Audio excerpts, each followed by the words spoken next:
Hi, today we are going to present ESG, SRS Suku, and Green Suku. Prepared for Puan Siti Azrina binti Adnan.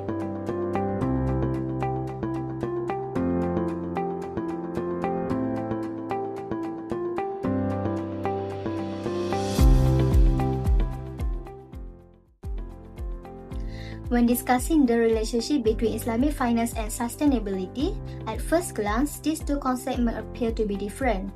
However, they actually share many common values and objectives. Both focus on promoting ethical behavior, social responsibility, transparency, and long-term well-being for society. As shown in the slide, Islamic finance is guided by several important Sharia principles. These include the prohibition of riba, gharar, and mashir. By avoiding these elements, Islamic finance promotes fairness, accountability, and ethical financial practice. These principles naturally lead to responsible and ethical transactions that benefit both individuals and society as a whole. This is where the connection between Islamic finance and sustainability becomes clear. Sustainability is built upon environmental, social, and governance principles, commonly known as ESG. It focuses on protecting the environment, improving social well-being, and ensuring good governance and accountability. When we compare these principles, we can see that both Islamic finance and sustainability encourage responsible investment and aim to create positive value for society while avoiding harmful activities. In addition, this relationship is further strengthened by the broader objective of Sharia, which emphasize human well-being and long-term prosperity. This shows that sustainability values have always been embedded with Islamic finance. Therefore, sustainability is not a new concept in Islamic finance.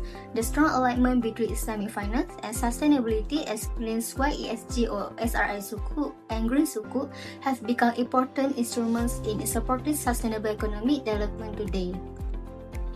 In conclusion, Islamic finance and sustainability are naturally connected because both promote ethical investment, social welfare, environmental responsibility, and long-term value creation.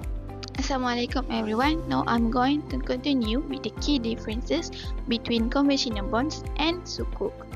Firstly, in terms of the nature of instruments, conventional bonds are debt-based instruments. Investors essentially lend money to the issuer and receive interest payments in return. In contrast, sukuk are asset-based or asset-backed instruments that represent ownership in underlying assets. Therefore, sukuk involve real economic activities and tangible assets rather than pure debt obligations. Secondly, regarding the source of return, conventional bondholders receive fixed and predetermined interest payments regardless of the issuer business performance.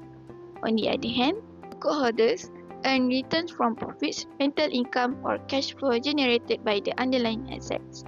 This structure complies with Sharia principles, which prohibit interest or riba. Lastly, there are significant differences in risk characteristics. For conventional bonds, the main risk is credit risk, which refers to the possibility that the issuer may fail to repay the principal or interest. In comparison, sukuk risks are mainly linked to the performance and value of the underlying assets. In addition, sukuk may face specific risks such as Sharia compliance risk, asset price risk, operational risk, and legal risk. In conclusion, while both conventional bonds and sukuk are used to raise capital, sukuk differ because they are asset-backed, Sharia compliant, and based on profit sharing rather than interest-based financing. That's all from me. Thank you. Next, I will discuss the key characteristic of ESG, SRS Suku, and Green Suku. The first characteristic is compliance with Sharia principles. Unlike conventional bonds, these sukuk must avoid riba, gharar, mashir, and investment in non-halal activities.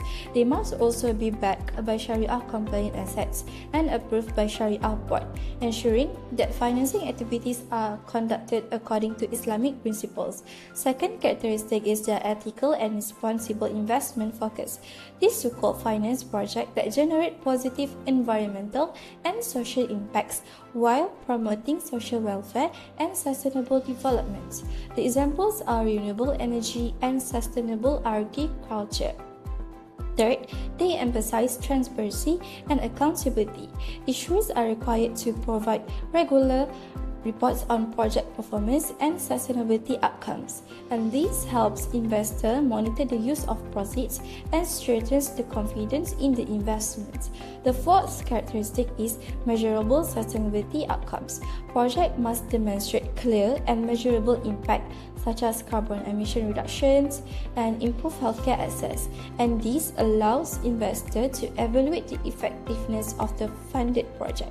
Lastly, these both are aligned with ESG principles and the United Nations Sustainable Development Goals or SDGs, supporting global sustainability efforts while attracting both Islamic and conventional investors. Although these both instruments share these characteristics, Green Sukuk is more specific because it finances only environmentally sustainable projects. And a notable example is the Green Sukuk issued by Tadau Energy in 2017, which financed a large-scale solar photovoltaic project in Malaysia. Now, let's move on to the importance of Maqasid Syariah in sustainable Islamic finance. Maqasid Syariah refers to the higher objective of Islamic law that aim to prevent harm and promote welfare. It focuses on 5 essential elements, which is to protect life, religion, intellect, lineage, and wealth.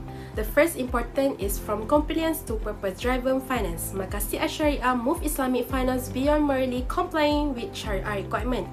It emphasizes that investment should create positive social, economic, and environmental value that support sustainable development goals. An example is Green Sukuk used to finance renewable energy projects. This reflects Maqasid Syariah because it protects society and the environmental while promoting long-term welfare. Second is promote social justice with financial inclusion.